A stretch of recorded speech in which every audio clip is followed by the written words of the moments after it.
தேவி என்ன பண்ணுற? ஹாய்ங்க, எல்லாருக்கும் வணக்கம்.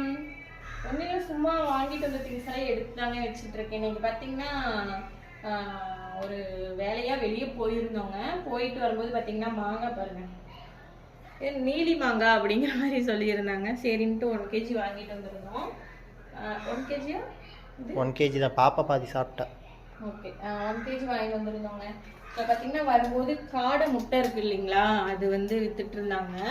அதனால அதுவும் வாங்கிக்கிட்டோம். அதெல்லாம் பார்த்தீங்கன்னா வந்து ராமர் சீதாப்பழம் அப்படின்னு சொல்லிட்டு சொன்னாங்கங்க. ஆனால் டேஸ்ட் வந்து ரொம்ப புளிப்பாக தான் இருந்துச்சு. சீதாப்பழம் டேஸ்ட் வரல. நான் இதான் ஃபர்ஸ்ட் டைம் சாப்பிட்றேன், அதனால எனக்கு கொஞ்சம் புளிப்பாக தெரிஞ்சுது.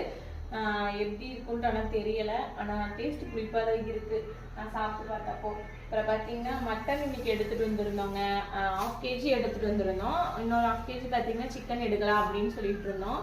ஆனால் வந்து எங்கள் அப்பா ஃபோன் பண்ணிட்டாரு. திடீர்னு ஃபோன் பண்ணி அம்மா வீட்டில் வந்து நான்வெஜ் எடுக்கிறாங்க, வந்துருங்க அப்படிங்கிற மாதிரி சொல்லிட்டாங்க. சரி, அம்மா வீட்லேயே நான்வெஜ் எடுக்கிறங்காட்டி அத்தா மாமாவுக்கு மட்டும் வச்சிடலாம் அப்படின்ட்டு நாங்கள் அங்கே தான் போக போகிறோம். ஏன்னா எங்கள் அம்மா வீடு மோஸ்ட்லி பார்த்தீங்கன்னா நான்வெஜ் சமைச்சாங்க அப்படின்னாவே நாங்கள் எல்லாமே எதுவும் சமைக்க மாட்டாங்க. எப்பயுமே எங்களை நாங்கள் இருந்தோம் அப்படின்னா தான் சமைப்பாங்க. ரெண்டாவது நாங்கள் அங்கே போனோம் அப்படின்னாலும் அப்பா வந்து உடனே நான்வெஜ் எடுத்துருவாங்க. எல்லாமே அப்படித்தானே, அம்மா அப்பா வீடுனாவே ஸ்பெஷல் தான். ஸோ அவ்வளோதாங்க, இன்னைக்கு இவ்வளோதான் வீலாகு. எங்கள் வீலாக் பிடிச்சது அப்படின்னா மறக்காம லைக் பண்ணுங்கள், ஷேர் பண்ணுங்கள், சப்ஸ்கிரைப் பண்ணுங்கள். நெக்ஸ்ட் வீலாக பார்க்கலாம்.